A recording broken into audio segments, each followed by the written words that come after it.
ماہنامہ دریافت سے انتخاب کی سیریز کے سلسلے میں ماہنامہ دریافت کے شمارہ نمبر 14 سے قمر جمیل صاحب کا ایک اداریہ منتخب کیا گیا ہے جس کا عنوان ہے اکتاویو پاس سے ایک ملاقات۔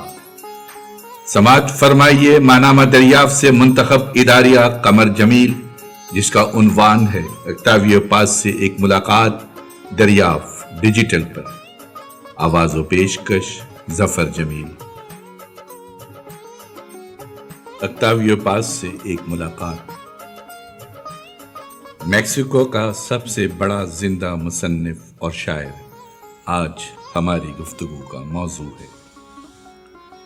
اس کی شاعری میں وقت کے مابعد طبیعتی انداز بڑی خوبصورتی سے جھلکتے ہیں۔ یہ ہندوستان میں بھی رہ چکا ہے، چنانچہ اپنے مضامین میں ایک جگہ ایلورا کے مندر کا ذکر بھی بڑی خوبصورتی سے کیا ہے۔ اس کا ذکر میں آگے چل کر کروں گا۔ فی الحال تو یہ کہنا چاہتا ہوں کہ مجھے اس کے فکر میں بڑی سادگی نظر آتی ہے۔ مثلاً پکاسو پر اس نے اپنے ایک مضمون میں بڑی سادگی سے گفتگو کی ہے۔ یہی حال بڑے سے بڑے پیچیدہ مسائل پر گفتگو کرتے ہوئے نظر آتا ہے۔ پکاسو آرٹ، جدید شاعری، ترجمہ، کمیونزم، کون سا مسئلہ ہے جس پر وہ گفتگو نہیں کرتا؟ لیکن اس کی ساری گفتگو ایک ایسے انسان کی گفتگو ہے جو جدید آرٹ اور انسان کی آزادی میں یقین رکھتا ہے۔ اس نے کمیونزم اور سوویت یونین کو کبھی پسند نہیں کیا، لیکن اس ناپسندیدگی کے لیے دلائل بھی ہیں، اور ان دلائل کے ساتھ ساتھ ایک زندہ اور حساس آدمی کا رویہ بھی ہے۔ میں اس مضمون میں آپ کے سامنے اکتاویو پاس کے وہ خیالات پیش کروں گا جو مجھے نئے اور سچ لگے۔ آئیے سب سے پہلے ہم اپنے عہد کے بارے میں گفتگو کریں۔ پاس کہتا ہے کہ ہمارا یہ جدید عہد انکار سے پیدا ہوا ہے۔ کس بات سے انکار؟ عیسائیت کے تصور ابدیت سے انکار۔ پاس کہتا ہے کہ یورپ میں روحانیت کی جگہ شاعری اور ٹیکنالوجی نے لے لی ہے۔ کیتھولک مذہب سے جو بغاوت لوتھر نے کی تھی، اس کا نتیجہ یہ نکلا کہ اب انسان کو مکمل آزادی مل گئی ہے۔ روسو اور ہرڈر نے کہا کہ زبان انسان کی جذباتی ضرورتوں کو پورا کرتی ہے، روحانی ضرورتوں کو نہیں۔ بھوک نہیں، ہمیں محبت، خوف اور دوسرے جذبے بولنا سکھاتے ہیں۔ انسان کا آغاز شاعری سے ہوا، جادو، اساطیر اور دعاؤں کی صورت میں۔ شاعرانہ تخیل کے بغیر دیو مالا کا تصور ہی نہیں کیا جا سکتا۔ جدید عہد رومانیت سے آزاد نہیں ہوا ہے۔ ابتدائی عہد کا انسان تبدیلی کا منکر تھا۔ وہ سمجھتا تھا کہ یہ رسوم و رواج ابد تک یوں ہی رہیں گے۔ بحیرہ روم کا کلچر اور مشرقی تہذیبیں دائروں میں گھومتی رہی ہیں۔ ان تہذیبوں کے لیے ماضی اور مستقبل سب لازمانی ہیں اور حالت سکوت میں ہیں۔ جدید عہد کے لیے وقت صرف مستقبل میں موجود ہے۔ دنیا مختلف زبانوں میں بٹی ہوئی ہے۔ ہر زبان اپنا ایک مختلف ویژن رکھتی ہے۔ مختلف افراد، مختلف معاشرے اور مختلف ادوار کے درمیان ناقابل عبور فاصلے ہیں، اور اختلاف فطرت اور کلچر میں جتنا فرق ہے، اس سے کچھ ہی کم فرق وحشی انسان اور آج کے مہذب انسان میں ہے۔